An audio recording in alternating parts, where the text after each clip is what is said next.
Silent Hill is a town of self-created nightmares. Essentially, it holds a mirror up to you. Your fears, your insecurities, your darkest thoughts manifest in a way that forces you to confront them. Each person has a different type of evil eating away inside of them, so not everyone would necessarily see the same form of monstrous manifestation. Today we're going to take a look at the monsters of Silent Hill 2, including the original and the remake, as well as the official Silent Hill 2 novel, as that gives us a unique look into James's introspection regarding the various manifestations that haunt him throughout the town.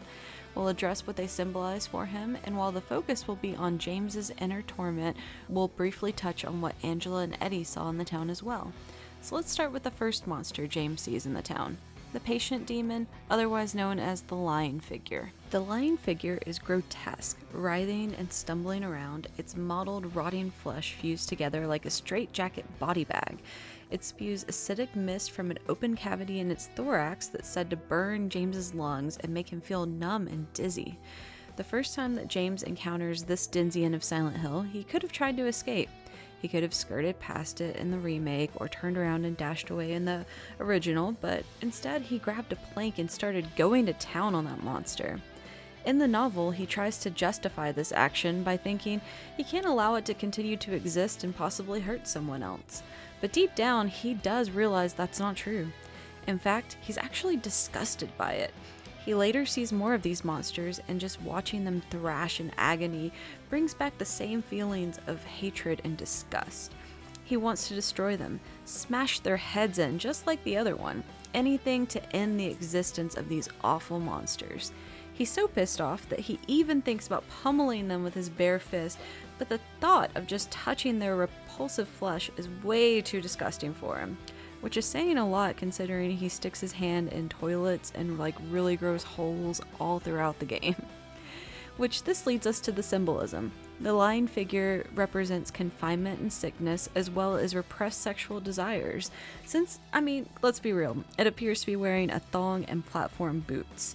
It's a weird mix of repulsion and intrigue that sets the mood for what's to come. When it's on the ground, it slithers like a bloody slug and screeches, representing James's desire to escape.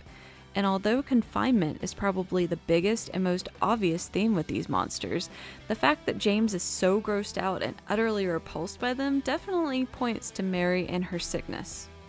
The next monster that James encounters is actually the Creeper, which is a giant cockroach. This monster doesn't have anything to do with James at all. It's not something that's manifested from his mind.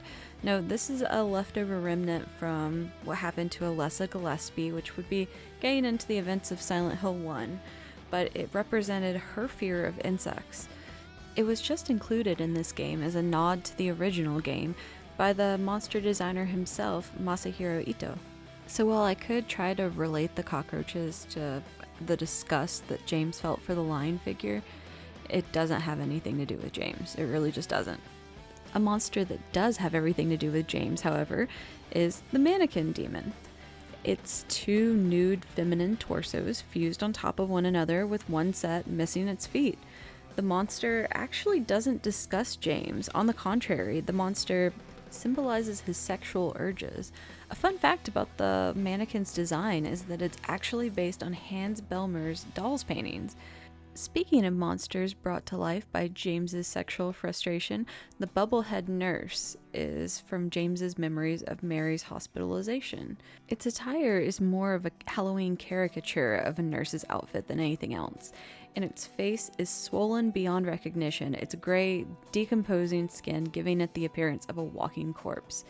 It carries a repulsive odor like rotting garbage, as James notes in the novel. Also in the novel, we get to see more of James's introspective about the sight of the nurses. James hesitates over killing the Bubblehead Nurse because of its humanoid appearance compared to the other manifestations he's seen so far. He wonders if it might be possible that it's an actual nurse, afflicted with some sort of horrible disease that's disfigured them and left them wandering the hospital, lashing out in their pain. He muses that it has to be painful for anyone that disfigured to live, and monster or human, the best thing would be for it to die. This gives us more insight into his mental state thus far, and how he's still convinced that putting someone out of their misery is a mercy, just like he did with Mary. At this point, he hasn't confronted what he's done, so he's still internally justifying his actions. Even Maria comforts him in the novel, reassuring him that he did the right thing.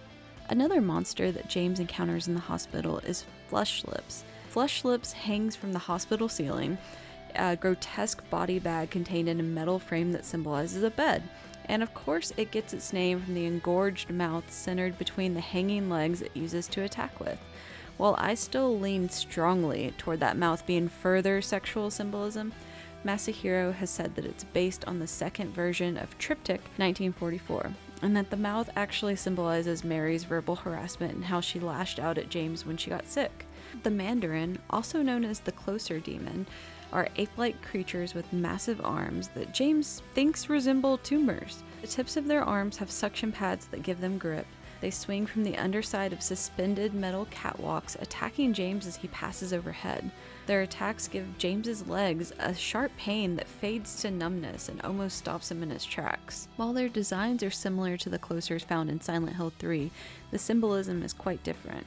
The Mandarins represent the feeling of overwhelming, inexplicable anguish, and for this reason, the Mandarins are not allowed to stand above the ground.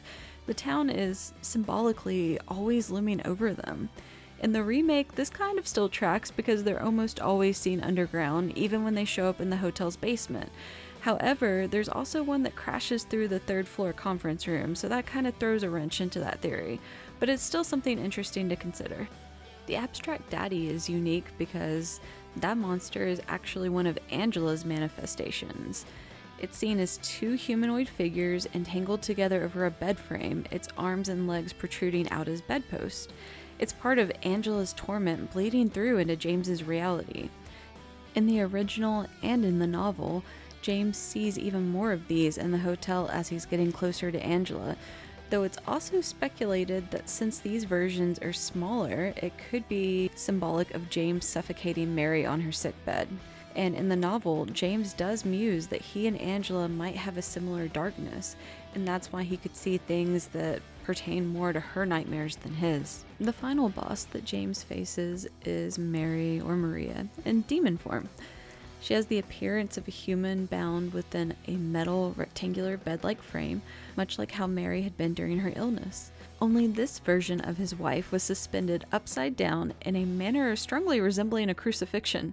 Even in this hideous form, her face, Mary's face, was still young and beautiful, like a flower blooming among the charred wreckage, because James is kind of poetic that way.